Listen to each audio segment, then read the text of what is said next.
பெயரில் மட்டும்தான் எங்கள் ஊர் அழகு, ஆனால் எங்களுக்கு சோறு போடும் ஆற்றில் கலக்கப்படும் சாக்கடையால் நாற்றத்திலும் நோயிலும் அல்லல் படுகிறோம் என்பதே இங்குள்ள மக்களின் மனக்குமுறல்.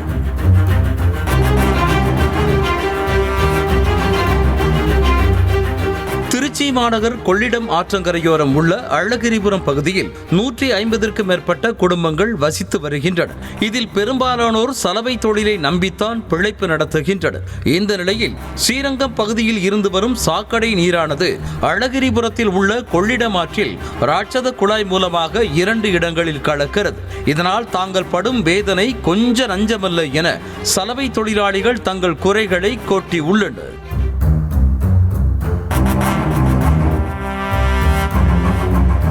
துவைத்த துணிகளில் இருந்து துர்நாற்றம் வருவதாக கூறும் பலர் அடுத்து துணிகளை துவைக்க போடுவதற்கு கூட யோசிப்பதாகவும், துவைத்த துணிகளில் சரிவர அழுக்கு நீங்குவதும் கிடையாது எனவும் கூறுகின்றனர்.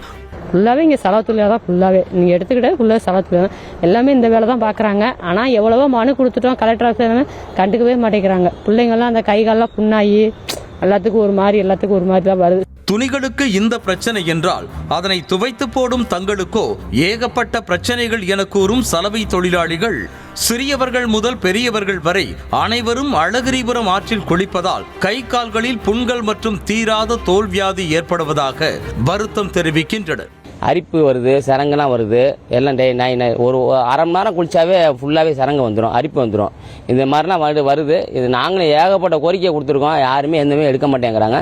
சாக்கடை நீருக்கு போட்டியாக கோழி கழிவுகளையும் வந்து கொட்டிவிட்டு செல்வதால் துர்நாற்றம் தாங்க முடியவில்லை என வேதனை தெரிவித்த சலவை தொழிலாளிகள், எத்தனை முறைதான் அதிகாரிகளிடம் மனு கொடுப்பது, எத்தனை முறைதான் போராட்டத்தில் ஈடுபடுவது என கேள்வி எழுப்பினர். 2021 இருந்து இந்த சாக்கடை கலந்துகிட்டே தான் இருக்கு. 24 வருஷமாகவும் போராட்டங்கள், பல்வேறு கட்ட போராட்டங்கள் நடத்திக்கிட்டு தான் இருக்கோம். சலவை தொழிலாளர் சங்கத்து சார்பாக 4-5 கட்டம் நடத்திட்டோம்.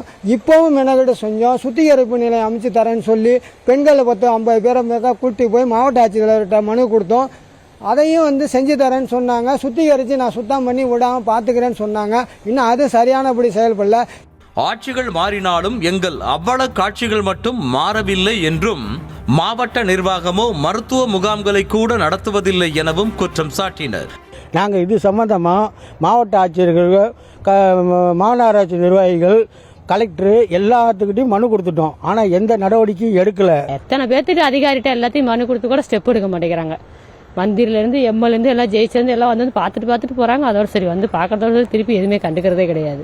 இது குறித்து மாநகராட்சி மேயர் அன்பழகனிடம் தொலைபேசி வாயிலாக கேட்டபோது 2 ஆழ்துளை கிணறுகள் அமைத்து சாக்கடை செல்வதற்கு விரைவில் ஏற்பாடு செய்யப்படும் என்றும், சலவை தொழிலாளர்கள் நிம்மதியாக வாழ வழிவகை செய்யப்படும் என்றும் உறுதியளித்தார். நகர்ப்புற வழிகாட்டுதல் பேரில் யாத்திரை நிவாஸ் விஜயபுரம் இருக்கின்ற அந்த கரையாக இருக்கின்ற இடத்திலே அறநிலையத்திடம் கேட்டு அவளுக்கு ஒரு 10,000 சதுரடி வாங்கி அந்த 10,000 சதுரடியில் 10 தொட்டிகள் 2 ஆழ்குழாய் போட்டு அங்கே செய்வதற்காக திட்டம் தீட்டப்பட்டிருக்கின்றது. செய்திகளை உடனுக்குடனும் துல்லியமாகவும் தெரிந்து கொள்ள சப்ஸ்கிரைப் பண்ணுங்க.